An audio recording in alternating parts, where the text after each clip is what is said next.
Witam Cię widzu bardzo serdecznie na moim kanale. W tym filmie dowiesz się wszystkiego, co powinieneś wiedzieć o grze w Remika. Omówimy sobie m.in. podstawy gry, jak budować układy, jakie są wartości poszczególnych kart, co trzeba zrobić, żeby wyłożyć swoje karty na stół. Zrobimy sobie przykładową rozgrywkę, żeby wszystko było jasne i przejrzyste i na końcu krótko wspomnę o punktacji.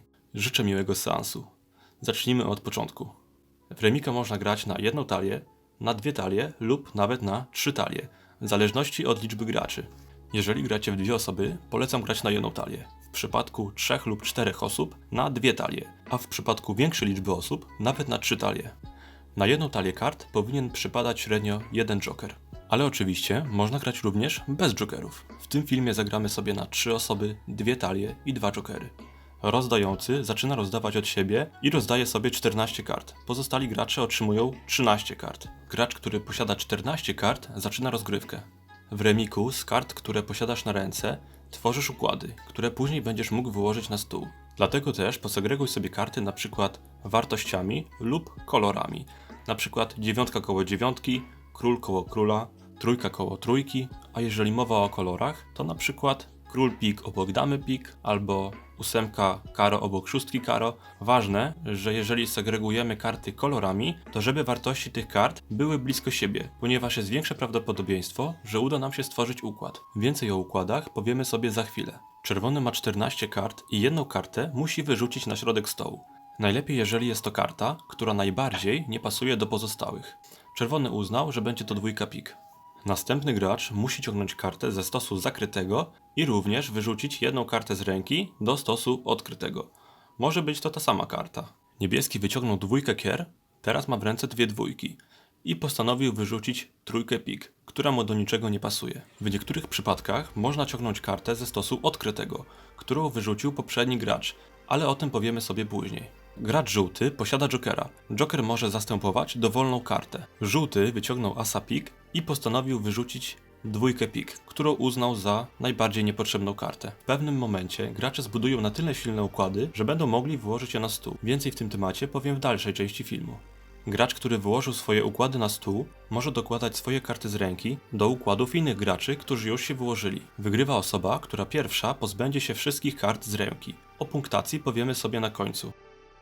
Układ może składać się z zestawu, czyli co najmniej 3 kart o tej samej wartości, np. 3 króle, lub sekwensu, czyli co najmniej 3 kart w tym samym kolorze występujących po sobie, np. as, król, dama, pik. Mogą być to również 4 dziewiątki różnych kolorów, lub sekwens od asa kier do 4 kier. Jak widać, as w tym przypadku może zastępować jedynkę. Układ natomiast nie może składać się z zestawu, w którym 2 symbole się powtarzają, np. 2 jabłki pik.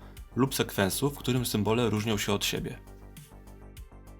Układy można tworzyć również z jokerami. W pierwszym przykładzie joker zastępuje nam brakującą damę, trefl lub kier. W drugim przykładzie joker zastępuje nam brakującą dziesiątkę karo. Tutaj mamy zestaw składający się z 4 kart, w którym joker zastępuje brakującego króla pik, lub 4-kartowy sekwens, w którym joker zastępuje 9 pik. Należy pamiętać, że w 3-kartowym układzie może być maksymalnie 1 joker. W 4-kartowym układzie mogą być maksymalnie 2 jokery, w tym w sekwensie nie mogą być one obok siebie. Natomiast w zestawie nie ma to większego znaczenia. Na górze 2 jokery zastępują 2 brakujące króle, a na dole kolejno 9 i 6 pik. Każda karta w Remiku posiada pewną liczbową wartość. Informacja ta ważna jest podczas wykładania się na stół po raz pierwszy lub końcowej punktacji. Każdy as posiada 11 punktów, natomiast w sytuacji kiedy as zastępuje jedynkę, posiada 1 punkt. Króle, damy, jobki i dziesiątki mają po 10 punktów, natomiast pozostałe karty mają tyle punktów, ile wynosi ich wartość. Aby wyłożyć się na stół po raz pierwszy, musisz spełniać 2 warunki. Pierwszy jest taki, że trzeba mieć czysty sekwens. Czysty sekwens to taki, który nie posiada jokera. Drugim warunkiem jest posiadanie co najmniej 51 punktów w kartach tworzących układy. Mogę się wyłożyć mając czysty sekwens, dama i opek 10 pik i na przykład 3 dziesiątki. Dama i opek i dziesiątka pik mają po 10 punktów, czyli razem 30. Natomiast 3 dziesiątki mają również 30 punktów. Razem daje nam to 60 punktów. Mając 60 punktów możemy się wyłożyć. Kolejny przykład jest 3-układowy, czyli mamy siódemkę, szóstkę i piątkę karo, czyli razem 18 punktów, dwie ósemki i jokera, czyli 24 punkty, ponieważ joker jest ósemką, więc ma taką samą wartość jak ósemka, czyli 8. I 5, 4, 3 kier, czyli 12 punktów. Razem daje nam to 54 punkty, a musimy mieć minimum 51, czyli mając ten układ, możemy się wyłożyć.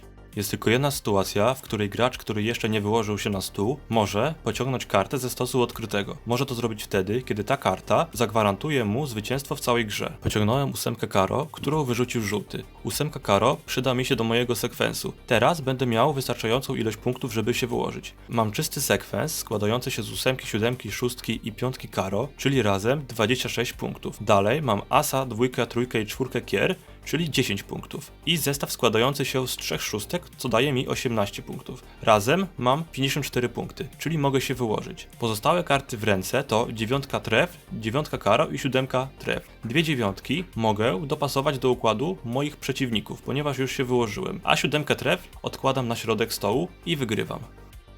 Jeżeli już się wyłożyłem, mogę pociągnąć kartę ze stosu odkrytego w dwóch sytuacjach. Mogę to zrobić, jeżeli mogę tą kartę dołożyć do układu znajdującego się na stole lub stworzyć nowy układ, wykorzystując karty, które mam już w ręce. Nie mogę natomiast pociągniętej karty ze stosu odkrytego zatrzymać w ręce. Muszę ją wykorzystać. Oczywiście jedną kartę muszę wyrzucić z ręki. W tym przypadku będzie to siódemka kier.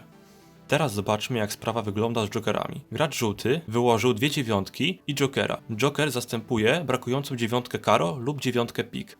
Czerwony wyciągnął dziewiątkę karo. Może zatem podmienić tą kartę za jokera. Z tym, że jokera nie może wziąć do ręki, tylko musi go wykorzystać w tym samym ruchu. Czerwony zauważył, że może go dołożyć do sekwensu przeciwnika 8, 7, 6 pik. Dołożony joker jest dziewiątką pik. W ręce czerwony posiada dziesiątkę, którą również może dołożyć, obok jokera. Teraz w ręce została mu tylko dama pik, którą wyrzuca i wygrywa.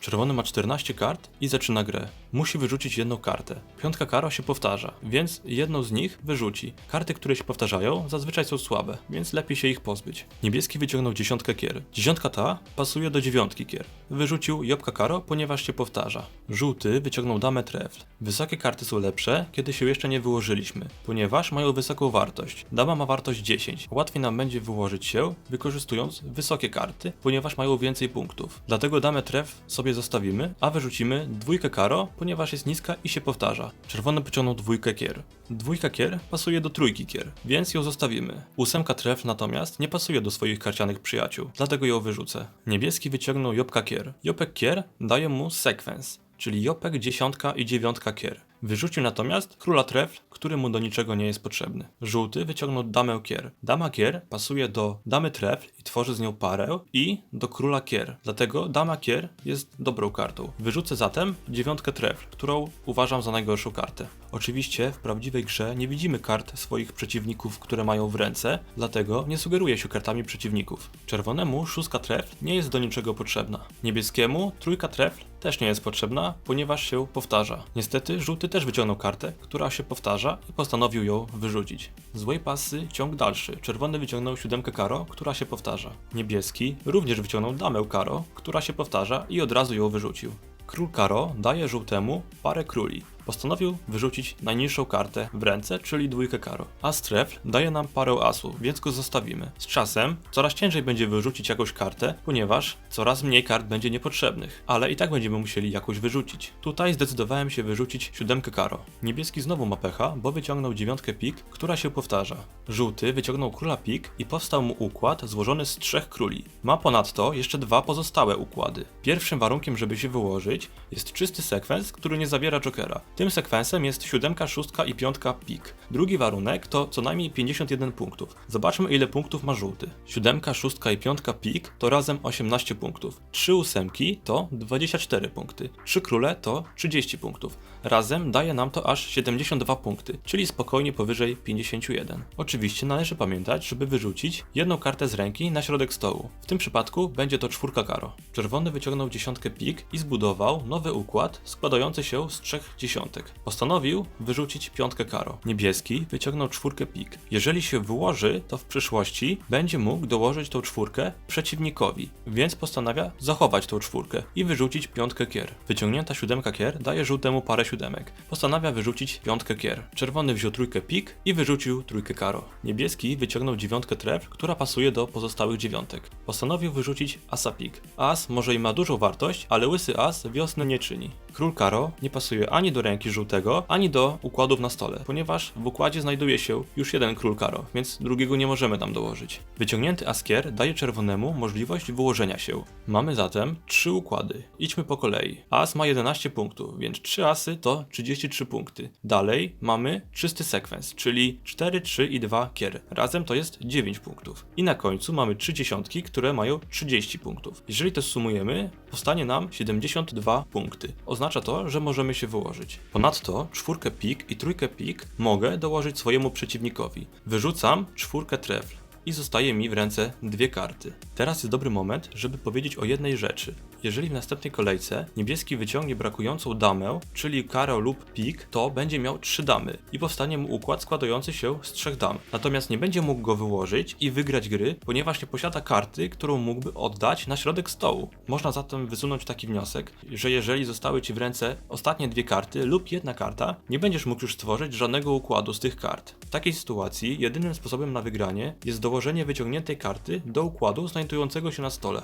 Pechowy niebieski wyciągnął piątkę tref, którą już posiada w ręce, więc niestety musi ją wyrzucić. Żółty wyciągnął 8 kier, która pasuje mu do 7 kier. Jeżeli już się wyłożyłeś, to lepiej nie gromadzić kart o dużej wartości w ręce, ponieważ w przypadku przegranej im więcej będziesz miał kart o dużej wartości, tym więcej dostaniesz punktów ujemnych. Więc jeżeli już się wyłożyłeś i nie wiesz co wyrzucić, wyrzuć najwyższą kartę z ręki. Czerwony pociągnął jobka kier. Rozgląda się, czy może go gdzieś dołożyć. Okazuje się, że nie może go nigdzie dołożyć, więc od razu go wyrzuca. Niebieski wyciągnął jobka pik. Na pierwszy rzut oka wydaje się, że nie pomoże mu to wyłożyć się. Natomiast jeżeli trochę pokombinujesz z układami, może się okazać, że uzyskasz wystarczającą liczbę punktów, aby się wyłożyć. Zobaczmy, na co wpadł niebieski. Niebieski połączył ze sobą 3 jobki, 3 dziewiątki i czysty sekwens od 2 do 5 trefl. 3 jobki to 30 punktów, 3 dziewiątki to 27 punktów i sekwens daje nam 14 punktów. Razem więc jest to aż 71 punktów, czyli można się wyłożyć. Czwórka pik, którą planowałem dołożyć żółtemu, niestety już nie spełnia swojej roli, ponieważ czerwony mnie wyprzedził, więc czwórkę pik wyrzucam.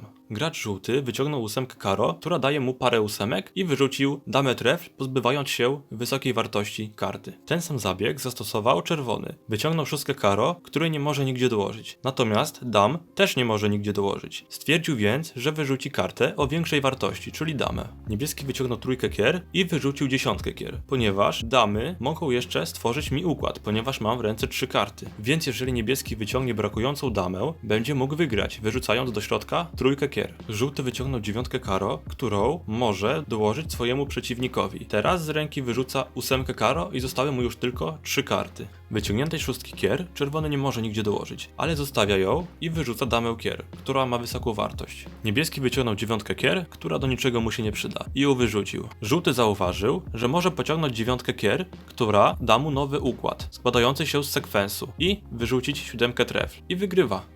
W tym momencie gra się kończy i przechodzimy do punktacji. Gracze, którym zostały karty w ręce, dostają tyle ujemnych punktów, ile wynosi wartość ich kart, które im pozostały. Tutaj wartości kart są takie same, jak przy wykładaniu się na stół. Czerwony ma 2 szóstki, czyli razem 12, z tym, że zapisuje się to na minusie, czyli czerwony ma minus 12 punktów. Niebieski ma 2 damy i trójkę, to będzie razem 23 punkty. Również zapisuje się to na minusie, czyli niebieski otrzymuje minus 23 punkty. Żółty, który wygrał, ma 0, czyli wychodzi najkorzystniej. Natomiast jeżeli jakiemuś graczowi zostanie w ręce Joker, otrzymuje on dodatkowo za niego aż minus 30 punktów. Tak więc lepiej nie trzymajcie Jokerów zbyt długo w swojej ręce.